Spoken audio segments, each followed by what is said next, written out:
Por el Grupo Parlamentario de Izquierda Confederal le corresponde el uso de la palabra a la senadora Bideguren.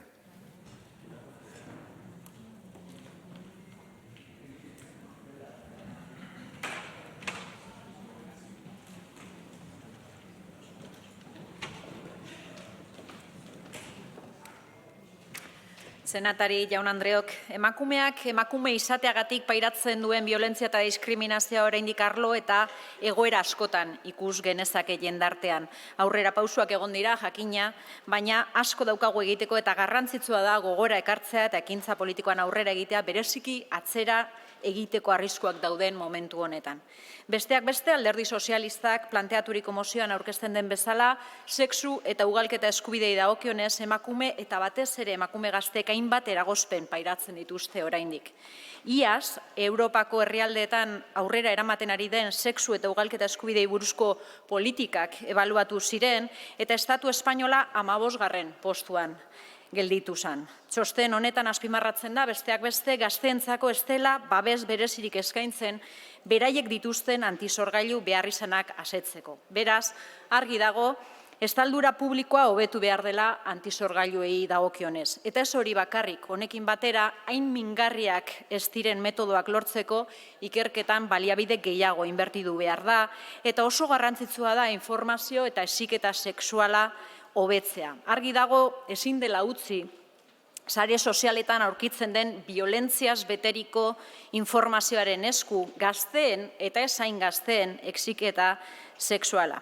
Baina gainera zerbitzu publikoak indartu behar dira sexu osasunean benetako apostua eginez, baliabide gehiago jarriz, aholkularitza zerbitzuak indartuz, sexu transmisiozko gaixotasunak prebenintzeko neurriak hartuz, eta edozein pertsonak bere haurdunaldia eteteko beharra badu edo erabaki hartu badu, aukera hori bermatua izan beharko luke legeak horrela aitortzen duen bezalaz.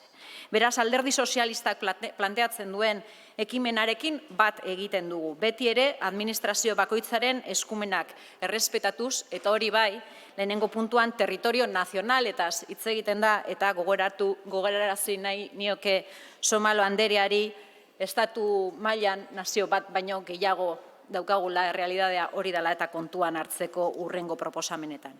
Edozelan ere, mozioa osatze aldera, emendakin bat aurkeztu dugu indarkeria ginekologiko eta obstetrikoaren aitortza egiteko. Hau, azken finean, emakumeen kontrako indarkeria mota bat da, nazioarteko esparru ezberdinetan aitortua izaten ari dana jadanik, eta beharrezkoa da ikusgarritasuna ematea, aitortza egitea eta praktika egokiagoak eta errespetuzkoak martxan jartzea. Egia da 2007an, erditze normal baterako estrategia onartu zela Gobernu Espainolaren aldetik, baina argi dago ez dela nahikoa. Arreta ginekobstetrikoan aldaketak behar dira. Estitzu Fernandez psikologo eta osasun perinatalean adituak ondo azaltzen duen bezala, izaera sistemikoa eta instituzionala dauka arazonek. Kasu askotan ez gara konturatzen, normalak ez diren gauzak normaltzat hartzen ditugu egoeraren larritasunaz jabetu beharrean. Halaber, osasun profesionalek sarritan ez dute baliabide nahikorik, denbora nahikorik, material egokirik eta azkenean ondorioak emakumeak pairatzen ditugu.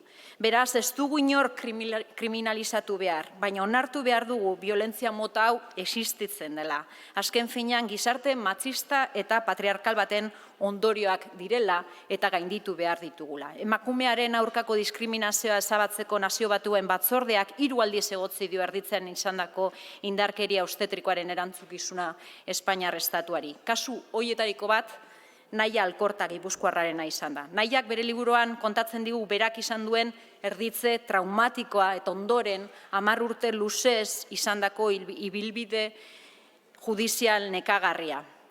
Hau da inoiz kontatu nahi izango ez nuken historia, nire lehen erditzaren historia, zalantzarik gabe nire bizitzako egunik txarrena bihurtu dela kontatzen zigun. Nahiarena zoritzarrez ez da kasu isolatu bat, praktika edatu baten ondorioak dira. Eta ezin dugu albo batera begiratu. Praktika egokiak sustatzeko beraz, lehenengo gauza arazoaz hitz egitea da. Ikusen ezintasunetik ateratzea. Eta hauxe da gaur proposatzen duguna aurkeztu dugun emendakinarekin. Aitortza politikoa beharrezkoa da eta aukera daukagu gaur horretarako. Azken finean giza eskubideetaz hitz egiten ari gara. Zehazki, osasun eskubideaz eta baita ere biolentzia eta diskriminazio gabeko bizitza askeak izatearen eskubideaz. Gure gorputzaren jabe gu garelako, espero dugu gure proposamena aintzat hartzea. Beste barik, mila esker guztioi. Gracias.